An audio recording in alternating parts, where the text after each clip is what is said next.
का दिन है।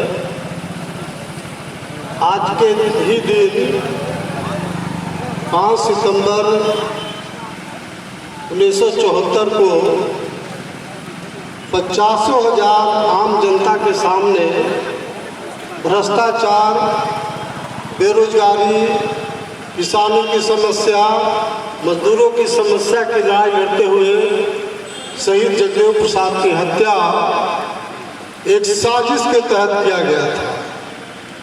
मैं आज एक आप लोग के सामने नया खुलासा करना चाहता हूँ। चूँकि जिस समय उनकी हत्या हुई थी, हम सब लोग को भी काफ़ी कन्फ्यूजन था, और आज मैं एक ऐसे सच्चाई की ओर आप लोग का ध्यान आकर्षित करना चाहूँगा कि अमर शहीद जगदेव प्रसाद की हत्या में तत्कालीन प्रधानमंत्री इंदिरा गांधी का एकमात्र षड्यंत्र था। उसमें बीपी मौर्य जी भारत सरकार के मंत्री थे और मेरे पिता अमर शहीद जगदेव प्रसाद के मित्र थे। इंदिरा गांधी उस समय प्रिवी पर्स खत्म की थी, बैंकों का राष्ट्रीयकरण की थी, और नो डाउट की देश के लिए बहुत बड़ा क्रांतिकारी कदम था।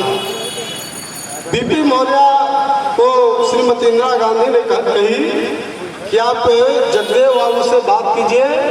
जगदेव बाबू बहुत क्रांतिकारी नेता हैं, उभरते हुए नेता हैं, और उनसे बात कीजिए कि हम उनको बिहार का मुख्यमंत्री बनाएंगे। तो ये जा करके पार्लियामेंट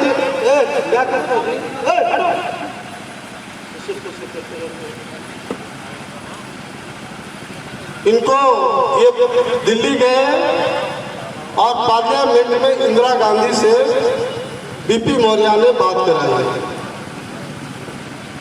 इंदिरा जी ने कहा कि जगदेव बाबू, आप तो बड़े क्रांतिकारी नेता हैं, प्रोग्रेसिव नेता हैं और गरीबों की लड़ाई लड़ रहे हैं।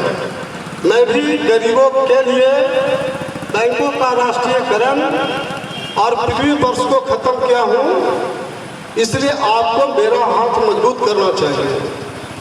तो इन्होंने अमर शहीद जगदेव प्रसाद ने कहा इस बात को कि मैडम बिल्कुल आपका क्रांतिकारी कदम है, हम ये दोनों क्रांतिकारी पॉइंट पर हम आपके साथ हैं, लेकिन मेरा एक शर्त है।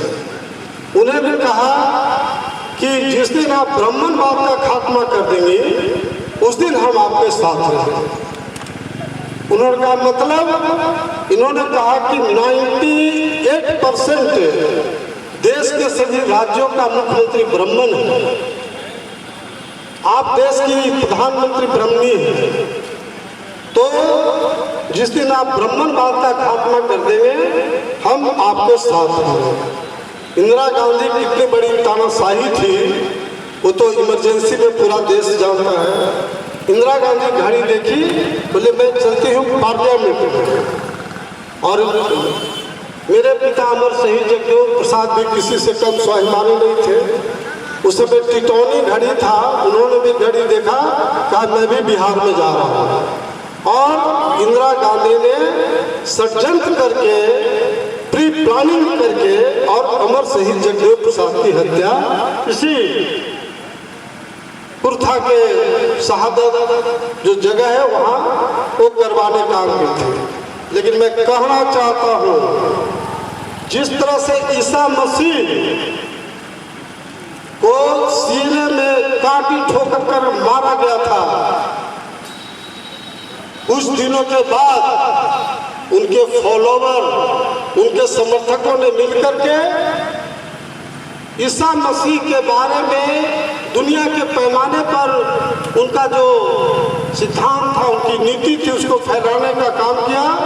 और आज दुनिया में सबसे बड़ा धर्म कोई है तो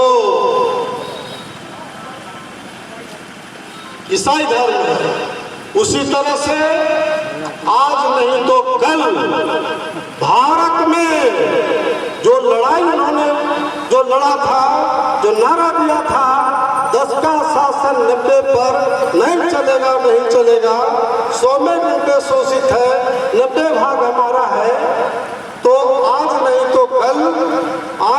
वाला जो पीढ़ी होगा, भारत में सबसे ज्यादा फॉलोइंग अगर किसी एक नेता का होगा तो अमर शहीद जगदेव प्रसाद का होगा, क्योंकि वो सभी तबका की मायने सबसे गरीब तबका, आदिवासी, दलित, पिछड़ा, मुसलमान और ऊंची जात के गरीब को भी बिल्कुल 100% मानते थे कि ऊंची जात के गरीब लोग भी शोषित हैं।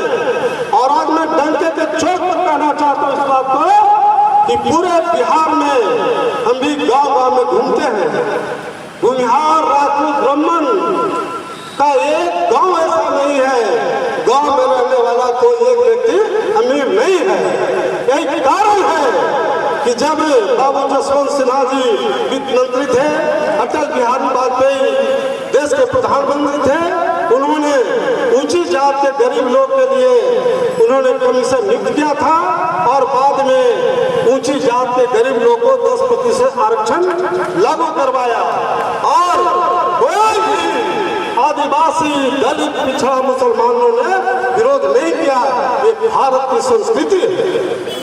और हम लोग भी, चूंकि ये जो बाबूजी की हत्या हुई थी उसमें मुझे भी काफी गलतफहमी थी, जब सच्चाई पता लगा तो बिल्कुल आज के तारीख में मैं बिल्कुल कह सकता हूँ इस बात का कि बाबूजी का इंटायर जो दलित है, पिछड़ा है, मुसलमान है और ऊंची जात के भी 100% लोग आज अमर शहीद जगदेव प्रसाद के नीति और सिद्धांत को मानते हैं।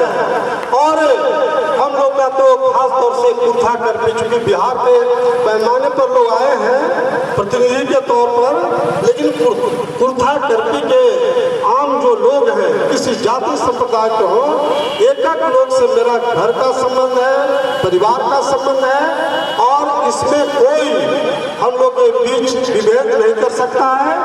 और मेरा नाम है नागमणि, सिर्फ नागमणि, और नागमणि के आगे आप कुशवाहा लिखे, शर्मा लिखे, सिंह लिखे, अंसारी लिखे, पासवान लिखे, खान लिखे और जो भी जाति सूचक शब्द होता है, और मैं उसी तरह का व्यक्तित्व बनाने का काम किया।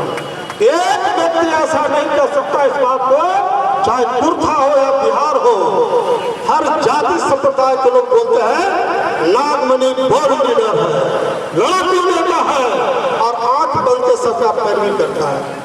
ये दुर्भाग्य से मैं सिर्फ का नाम नहीं लेना चाहता।